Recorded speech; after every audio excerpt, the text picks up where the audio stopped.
Hi everyone, today I'll be reviewing Pearl, which I have finally seen after it seems to have been out in the US for like the last 6 months. So it's taken some time. It feels a bit late because this film has been on every single top lists of 2022 horror that I've seen, pretty much in the number one position or very much in that top five every time I've seen it. It's very frustrating. I do not understand in the era of streaming how we are getting films 6 months after the US. I remember that being a thing as a kid, 20, 30 years ago, where Americans would get the big films and then we would get it later. So I don't get it. It's annoying. It's kind of been improved by the fact that we're going to get Scream 6 2 days before the US, apparently. So that's good. But yeah, Pearl is not out in the UK for another month in cinemas, so I managed to just get hold of a copy, and we'll go through that today. Bit of housekeeping. Pearl's directed by Ty West. It's the prequel to X, which also came out last year in around February, March time. And just as a bit of background, when they were making X, they were based out in New Zealand, and they had this great set. And I think there was a conversation of, hey, why don't we just stick around and let's make this into a franchise and let's film a prequel. And that prequel is called Pearl. So just a very basic synopsis. Pearl is about this girl on a farm, trapped on an isolated farm. Pearl must tend to her ailing father under the watch of her mother. Lusting for the glamorous life she's seen in movies, Pearl's temptations and repressions collide. And yeah, I'm really happy to say I absolutely loved it. Which is interesting. I wasn't massively enamored with X. I thought it was absolutely fine, and then I found that throughout the year there was so much hype about it. People talked about it so much, and I really just started to think, well, what was I missing? And I think in that time, I've sort of become more fond of it. I think the aesthetic of it is great. It's got that really well created sort of grimy look of a sort of Texas Chainsaw Massacre era movie. And Pearl does that thing that a great prequel or sequel can do, which is make the original better. And I now really want to go back and watch X, just to kind of see where this progresses. And funny enough, I watched the film with some friends last night who haven't seen X. And yeah, now they're all really hyped to see it, just to kind of see how the story continues. So if you haven't seen X, it's fine. You can kind of watch them in either order because you probably get a different viewing experience whether you do kind of one or the other first. And obviously this whole thing has legs because we're going to get Maxine in a few months' time. And that's the updated Mia Goth character from X, not the Mia Goth character from Pearl, because she plays two characters. And Maxine is about fame and kind of moving to LA and the dark side of that. And there's not a lot of details on that film yet, so we'll hopefully kind of talk about that as and when it comes out. So let's just go through Pearl. And I think with Pearl, as I said, this has been on a lot of lists. It's been number one for a lot of people. It does sort of leave me with not a lot of new stuff to say, but I will sort of reiterate what a lot of people have been saying about it and what makes it so good. And aside from all of that, it's just one of those films that I woke up thinking about this morning. I saw it last night, and it stuck with me. I want to go back and rewatch it.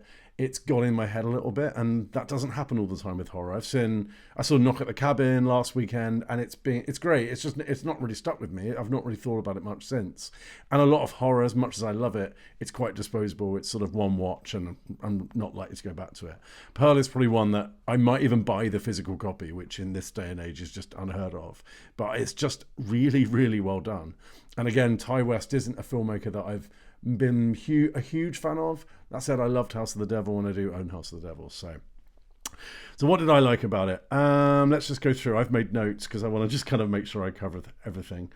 Yeah, in terms of just how this film looks, obviously they've gone for this sort of Technicolor aesthetic, completely different from X. So it's all bright colours, like you've got greens and reds all popping off the screen, and it's just gorgeous. The titles, the kind of the old-timey romance of the whole thing is just so well done. It's not gimmicky. It really fits with this sort of 1918 time period.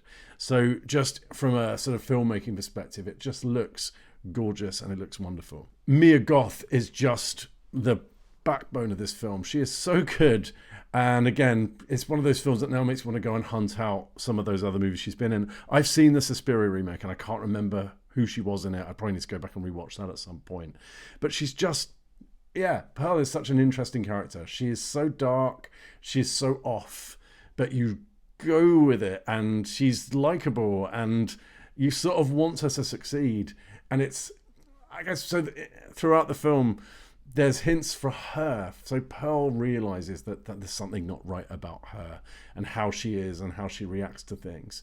And it's sort of our reaction, because I think we want to like her and we want her to sort of do well, but we know that there's something not quite right. We know there's something off, just about there's a sort of desperation to her. But you really do want her to succeed, and that's obviously backed up by an awful family situation. She's living at home with this really awful, loveless mother, and a father who's pretty much an invalid at this point. He doesn't speak. He barely moves, and she's basically told, "That's your life. Like you will kind of, this is what you'll do forever. You will never get off this farm." So you are rooting for her. You sort of want her to get through it, and she meets this projectionist at the cinema because she loves cinema. And for context, her husband is currently away in World War One, so there's that whole element, and obviously there's the temptation for her of, she really wants to kind of keep seeing this guy. So Mia Goth is just really, really good, and I think any other, I do wonder whether Ty West just saw her performance in X and thought, I've got to do more here, I've got to do more with this, because she's just really good. She's one of those actresses now I will watch, and I will see what she kind of comes out with next. And that monologue, it's so cliche to say it, and I know we've done the whole thing of Toni Collette should have been nominated for an Oscar. The fact that this is nowhere near Oscars, there's been no mention of it. That 7-minute monologue that she delivers at the end of this movie, it's a completely unbroken cut for about 6.5 minutes. And she's, without trying to make too many spoilers, there are a number of revelations that she sort of reels off during this monologue.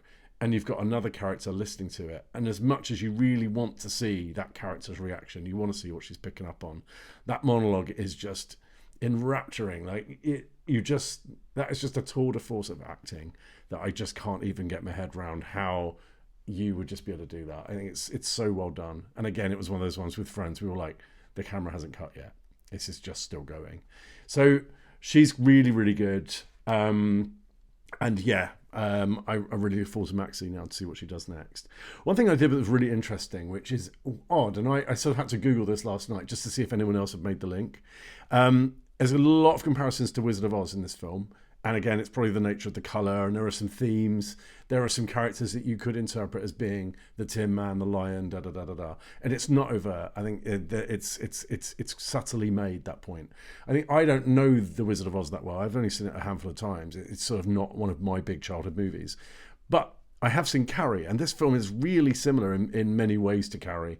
It's very much the same sort of anti-hero feel. A character that you like and you kind of want to succeed, but you know they're sort of doomed. It's not going to go well for them. And actually, there's two scenes. There's one with a bath, which is very sort of slightly Carrie-esque. I kind of saw it and thought, oh, I've seen that before.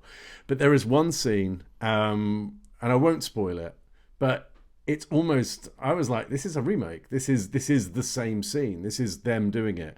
And without giving too much away, I was waiting for the mother to just throw a cup of tea over Pearl's face, because it was that similar. And it's a similar kind of conversation. It's a very similar sort of setup shot. And yeah, the background of that shot is different, which you'll understand. Carrie's just one of my favourite films. I will probably review Carrie at some point because I just think it's a classic. It's probably my top 5 movies of all time, and definitely in terms of the horror genre. So I love that. It's very much its own thing though. So don't go into this expecting, we do that a lot with horrors. Oh, it's a bit like this or it's a bit like that. Pearl is so unique. It is not really like anything I've seen before. One thing I will say is it's got some really genuinely upsetting sort of visuals. There are some moments in it which are just so grim and so dark, and yeah, it's sort of just it's those sort of those things that will stick in your head. It's like the scene in Hereditary with Charlie's head. Which you haven't seen Hereditary, then I won't say much more. But there are just things in it that you just think, I will never be able to unsee that. That will sum up the film for me. As much as it looks gorgeous, and Mia Goth is just wonderful to look at, but there are some really dark things in it, which, will really, really stick with you. And what else? All I would say, maybe just to close out, is this has one of the best credit sequences there's ever been. And I said to my boyfriend as we were watching it, I said, "Oh, this has got to have been done on the fly. There's no way they would have planned to do this." And apparently that is true. That yeah, they sort of left the camera running, and it's one of those things you've just got to experience. So I'm not going to talk about it too much, but yeah, this film was an absolute joy. I'm so glad it wasn't disappointing, because it is kind of worrying. One, going into a film that everyone says was the best movie, and I've had a few films that I've not liked that much, which everyone else seems to, and then you think, oh, God, am I losing it? Or maybe I don't like horror anymore. Maybe this isn't for me. And it's great. Bearing in mind as well, it's the sequel to X, which I wasn't as mad on, and that's also, that was also on the same list last year because it came out in the same year. So for it to surprise me and be really good, just sublime. It probably will have to go on my list this year because it officially comes out in March. So keep an eye out for it. I think there is the point that obviously I've seen it now, so if it is in cinemas, I might just go anyway just to see it on the big screen to get that experience. But I will say there is no excuse for films in 2023 to be coming out 6 months afterwards. It's already out on Blu-ray in the US. So there does come a point where you think you're kind of asking people to like illegally stream these things, because people don't want to wait 6 months, especially for a film like that getting the hype that it does. So yeah, Pearl's a 9 for me. This is a great film. In terms of my rating score, I think 10 has got to be reserved for those kind of long-term classics. My favorite film and horror film is The Shining, which it's a 10, but it's sort of like transcends a 10. It's unscorable to that extent because it's such a classic. I don't know what will happen with Pearl. I think it's got potential to go into that category in years to come. So it's hovering on a 10. I think it's just really well made. It's beautifully acted. It looks awesome. It's gross. I would say it's not massively scary, but it's not really meant to be. I think X is far more about the sort of the tension and the sort of your jump scares. This film just gives me something that I've never seen before. And yeah, I absolutely loved it. So go give it a watch. We've got about 4 or 5 weeks where it's out in cinemas. So get your tickets. And yeah, let's wait for Maxine and see how that goes. Anyway, that's the end of this one. Thank you again for liking and subscribing. If you haven't done that, I'm becoming one of those YouTubers now that does this. But yes, like and subscribe, follow me. I do plan to just keep doing these every time I see something new. As I said, I've had a few films now that have not been great. And this one just completely reaffirms the faith in horror. We had a great year for horror last year. There was a lot of good stuff, and obviously I haven't been reviewing them. So let's hope 2023 is as good, and let's hope we continue in the same vein as Pearl. But yeah, go see it. I'll see you on the next one. See you later.